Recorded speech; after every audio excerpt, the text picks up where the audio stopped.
சேலம் மாவட்டம் எடப்பாடியில் கருவில் உள்ள சிசுவின் பாலினத்தை ஸ்கேன் செய்து பார்த்து கல்லா கட்டி வந்த மருத்துவர் உட்பட 3 மாவட்ட சுகாதாரத்துறை அதிகாரிகளிடம் கையும் களவுமாக பிடிபட்டுள்ளனர். சிசுவின் பாலினத்தை ஸ்கேன் செய்து பார்ப்பதற்கு 15,000 ரூபாய் முதல் 20,000 ரூபாய் வரை வசூலித்து சட்ட விரோத செயலில் ஈடுபட்ட சம்பவம் வெட்ட வெளிச்சமானது. எப்படி?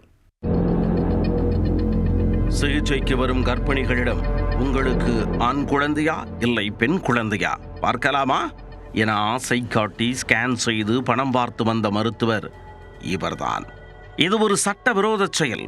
சிக்கினால் சிறை செல்ல நேரிடும் என்பதை மறந்து பணத்திற்காக மனைவியுடன் கூட்டுச் சேர்ந்து எல்லை மீறிய சம்பவத்தின் பின்னணி என்ன?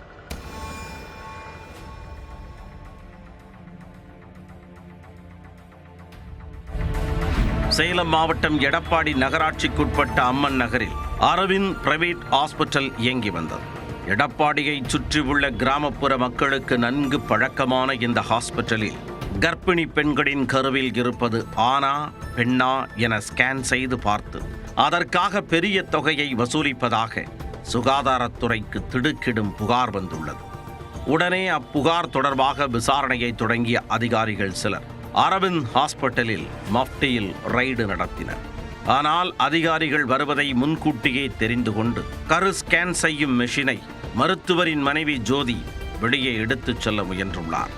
அதை பார்த்த அதிகாரிகள் ஜோதியை தடுத்து நிறுத்தி ஸ்கேன் மெஷினை தொக்காக பிடித்தனர்.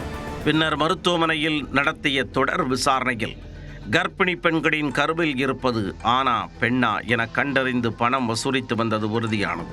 15,000 ரூபாய் முதல் 20,000 ரூபாய் வரை பணம் வாங்கி கொண்டு சட்டவிரோதமாக குழந்தையின் பாலினத்தை வெளியே கூறி வந்துள்ளனர். பல லட்சம் ரூபாய் வரை அதில் லாபம் பார்க்க மருத்துவமனையின் ஓனரான மருத்துவர் கண்ணன் தான் அதற்கு முக்கிய மூளையாகவும் செயல்பட்டுள்ளார். பணத்திற்காக இப்படி ஒரு சட்டவிரோத செயலை பல வருடங்களாக செய்து சட்டத்தை மீறி உள்ளனர். இதனையடுத்து எடப்பாடி போலீசாருக்கு தகவல் கொடுத்து சட்டவிரோத செயலில் ஈடுபட்டு வந்த மருத்துவர் கண்ணன், உடந்தையாக இருந்த அவரது மனைவி ஜோதி, மேகநாதன் உள்ளிட்ட 3 மீதும் எடப்பாடி போலீசார் வழக்கு பதிவு செய்து 3வரையும் கைது செய்தனர். மேலும் ஸ்கேன் மெஷினை பறிமுதல் செய்து சம்பந்தப்பட்ட மருத்துவமனைக்கு சீலும் வைத்தனர். பணத்திற்காக கருவில் இருப்பது ஆணா பெண்ணா என ஸ்கேன் செய்து கூறி வந்த மருத்துவர் மனைவியுடன் சேர்ந்து கைதாகி இருப்பது எடப்பாடியில் பெரும் சலசலப்பை ஏற்படுத்தியுள்ளது.